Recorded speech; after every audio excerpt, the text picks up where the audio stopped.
In today's digital age, speed is king. The demand for quick and efficient digital experiences has never been higher. Users expect instant responses from websites and applications. They want seamless interactions without any delays. Slow loading times lead to frustration and lost users. When a website or app takes too long to load, users are likely to abandon it and look for faster alternatives.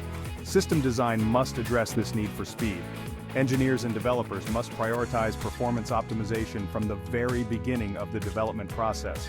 Caching is a critical technique for achieving this. By storing frequently accessed data in a location that can be quickly retrieved, we can significantly enhance performance. It helps improve the performance and responsiveness of software systems. Caching reduces the time it takes to access data, making applications more efficient. Caching involves storing frequently accessed data in a fast and easily accessible location. This ensures that the most commonly used data is readily available. This location, called a cache, acts as an intermediary between the user and the primary data source. It serves as a temporary storage area for data that is likely to be requested again. By serving data from the cache, we reduce the need to access the slower primary storage. This minimizes latency and speeds up data retrieval. This results in faster data retrieval and improved application performance. Users enjoy a smoother, more responsive experience, which keeps them engaged and satisfied. When a user requests data, the system first checks the cache. This is the first step in ensuring efficient data retrieval and minimizing latency. If the data is available in the cache, it's a cache hit. A cache hit means that the data is readily available and can be delivered to the user almost instantaneously. The system retrieves the data from the cache and provides it to the user. This process is incredibly fast because the data is already stored in a location that is quick to access. This is much faster than fetching it from the primary data source. Retrieving data from the primary source involves more steps and takes more time, which can slow down the user experience. If the data is not available in the cache, it's a cache miss. A cache miss means that the system has to look elsewhere for the requested data. The system then retrieves the data from the primary data source.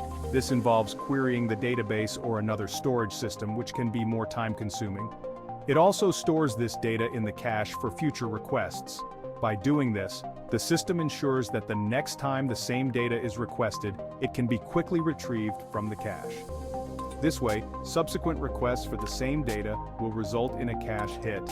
This not only speeds up data retrieval, but also reduces the load on the primary data source. Caching operates on the principle of locality of reference. This principle is fundamental to understanding why caching is so effective. This principle states that data accessed once is likely to be accessed again soon. It means that recently accessed data is more likely to be requested again in the near future.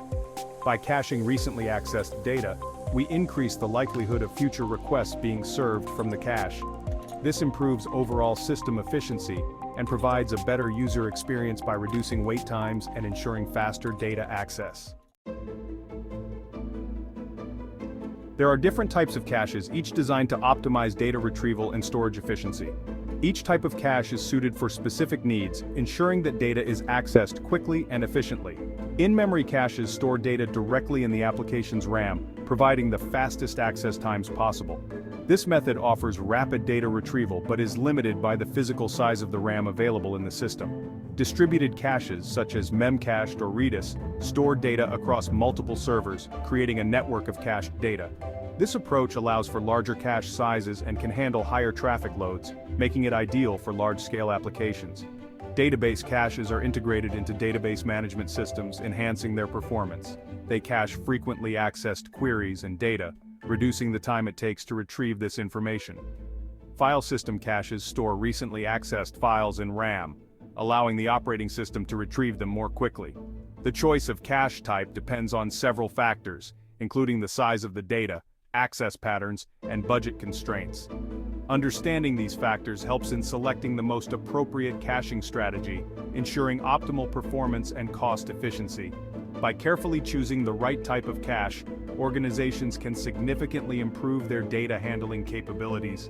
Ultimately, the goal is to create a seamless and efficient data environment where information is readily available when needed. Different caching strategies determine how data is written and read from the cache. Write-through cache updates both the cache and the primary data source simultaneously. This ensures data consistency but can be slower for write operations. Cache aside, also known as read-through, only caches data upon request. The application first checks the cache. If the data is not present, it retrieves from the database and adds it to the cache. Client-side caching stores data in the user's browser or mobile app. This reduces server load and improves perceived latency.